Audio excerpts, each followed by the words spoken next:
Okay, how many other wrestlers, and now that you're the boss, understand the game like you understood it at that time and are coming to you and asking similar questions? And so there's a lot of people that do.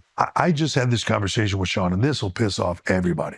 I just had this conversation with Sean, and I had it with Taker as well within the last year. Because we were talking about like people helping to guide the business into the next generation and writing and storytelling and all that stuff. And I said it to Sean first. I said, Sean, think about your career, everybody that you've run up against in your career. How many people would you say absolutely 100% get it? Not a portion of it, not a piece of it, like get it. Get the modes of storytelling, get the how to get the most out of something, get all aspects of what we do. How many people would you say? And he was like, well, I bet you I could count them on one hand. Right. And that's considering greats in our business, all that stuff. And he's like, I bet you I could count on one hand. I said, I think it would be a struggle to fill up all the fingers on one hand. Really? Wow. Right. Like, it's a different thing, and people don't get it. The amount of factors that go into creating something, getting a character, doing all those things, and then it's easy to look at it. And this is all stuff that I learned over 25 years. What are they? Break it down. Like what it's just so many things. It's hard to even put into context because like everything matters. So why don't you just do this with this guy? This will get him over. Well, you can't do this at this time because this guy is doing this and this doesn't work with that. And this guy got injured and that takes away from this. Oh, by the way, they hate each other. They won't work together. It won't be good. These factors don't work. I'm also getting pressure from the network to do this and I don't have this and we can't do that time-wise. Right? There's all these factors of you're building out this elaborate set of dominoes set up. And then if one of them comes out, fire, you got to start all over. Because they all affect each other, and you don't think about it that way. So the amount of thought and being able to see ahead of what's going to happen next is incredibly difficult. And that doesn't mean you're right all the time. Yeah. It doesn't mean that at all. You could be wrong. You can understand all that and still be wrong 80% of the time, whatever. But it's the feel. Pat Patterson was one of the greatest finish guys in our business. And, the generation that was just slightly before me of talent that came in when I first came in was all like, as they're teaching you things, they'd be like, let me teach you something here. I learned this from Pat, right? But I was fortunate enough to sit under the learning tree that was Vince. And when I say learning tree, I mean the things of what to do and what not to do, right? I was fortunate enough to sit around Pat, where when Pat was there, every day when we'd finish a production meeting, Pat would be like, what are you going to do? I'm going to get something to eat. You want to meet me in the stands? We'll talk about this show. We'd start putting shit together. And like, I'm learning all these from all these people. And, Pat would always say, the wrestling business isn't here. It's here. Right. And he was the first one to say that to me. He would be like, think about everybody you know in the business. How many people feel it here? Not many. It's here. It comes out of here. But the guys that really feel, he's like, they're few and far between. I imagine those are the guys that have the greatest longevity in the business. It is because they can feel when to ebb and flow and change and move and do all those things. And Pat would say to me all the time, there's a lot of guys here that are amazing. They don't feel. This isn't where it comes from them. And the first time he told me that, he said, you feel it. So you get this feeling, you're like, I can be one of those guys. This is my pathway to being one of those guys. How do you set that story in motion? You can't just go, I'm leaving the group. There needs to be a reason to leave the group. Yeah, so it's a little convoluted at the time, right? In that moment in time, like I sort of, Vince has now become a full-on character. He's got a faction called the Corporation. Yes. I turn on DX to go with the Corporation, but the Corporation's like this hodgepodge of all these different people, and it kind of really doesn't work out well. It just becomes this mess of stuff. So you're just trying to navigate. It's like I pop out of this thing that's working, and I pop over here, but now it's like going back.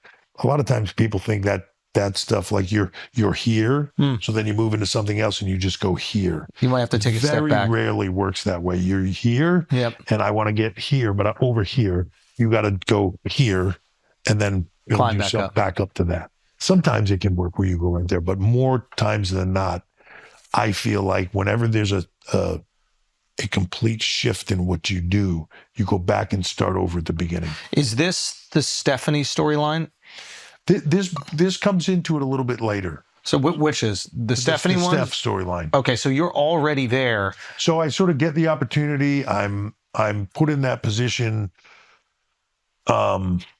where I'm world champion. You know, this is at a point in time where they're flipping titles around a lot too. It's just different time in the business. But I'm in that sort of mix where I'm being seen in the Austin Rock conversation, the Taker conversation. I'm in that mix. I've been champ. I can't remember if I was champ once or twice at that point in time, but I'm champ. And Steph, it's a funny thing because people's thoughts about how this happened are different. Yeah.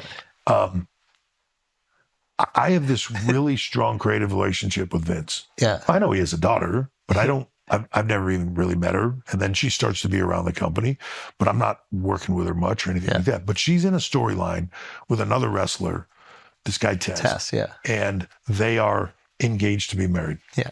The lead writer at the time, This is just so he insane. leaves the company in the middle of this. Okay.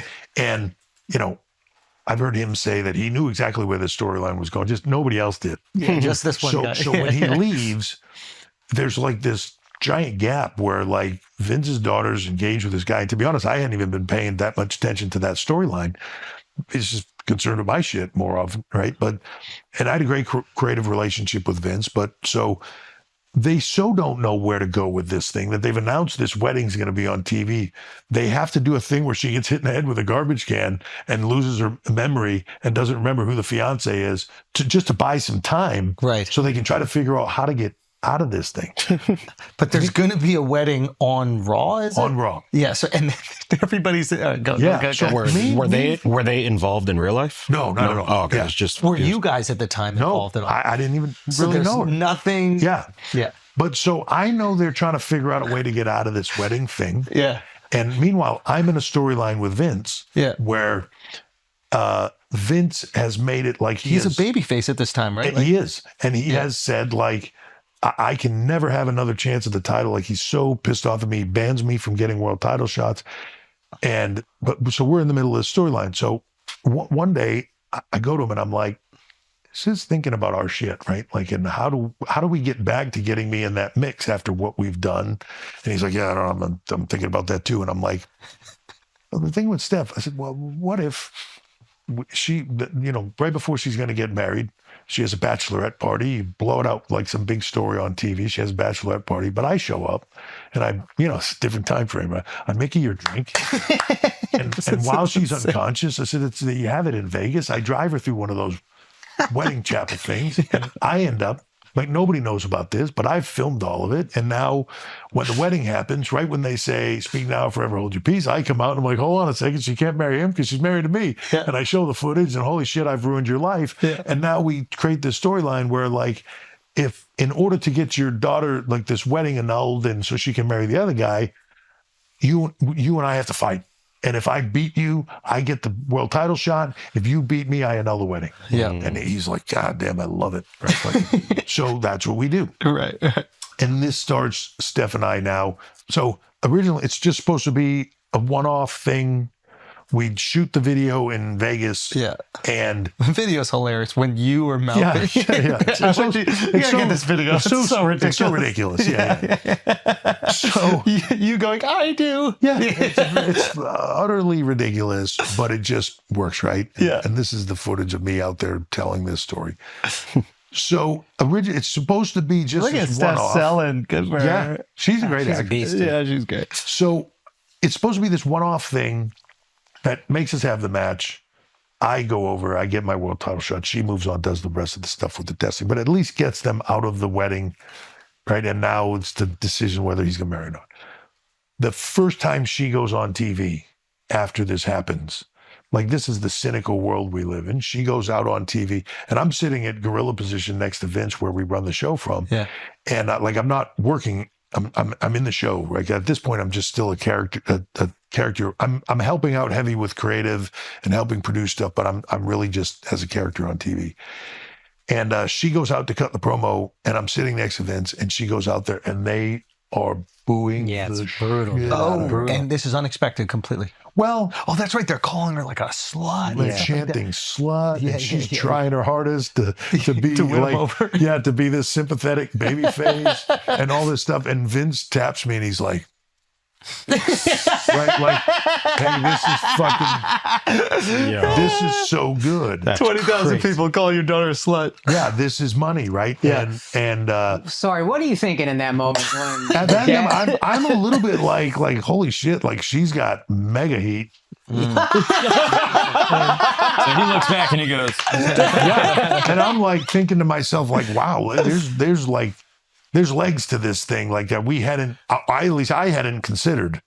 You know, I was just trying to get to my storyline with Vince, and we throw this thing out there and there's legs on it. And now we're like, holy cow. So then, you know, the next week she goes out there as well, all this stuff. So then Vince comes to me and he's like, what if she, what if the worst possible thing happens is like, she turns on me. We have this match at pay-per-view right at the moment in time where, holy shit, Vince might actually do this and beat Triple H. And who turns on him but his own daughter to join his worst enemy in the moment of time? Phenomenal. Yeah. And she comes with me, and he pitches it to me, and he's like, and then like I'm so distraught. My world is so turned upside down. I leave.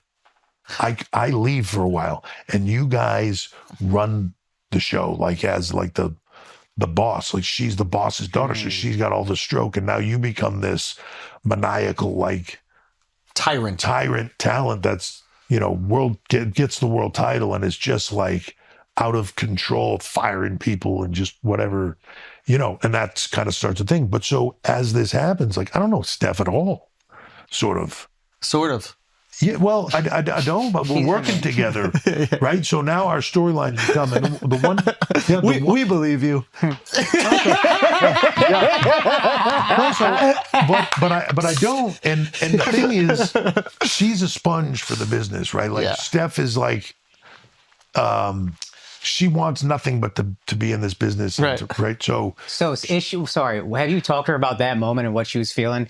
Is she like her dad, where she's like, she's thinking the same shit? Or is she like, this is... So she knows the game, right? Yeah, she's like, oh my God, this is the greatest thing ever. Like they're pulling Yeah. the shit out of me. Like Yeah, she, yeah, you know, yeah. she's very savvy to Yeah, this yeah. stuff. And she's one of the few people, and I would say this as well. Yeah. And people think, oh, it's your wife. It's like when I make that small list of people on one hand that She's get one. it, She's one. she's one.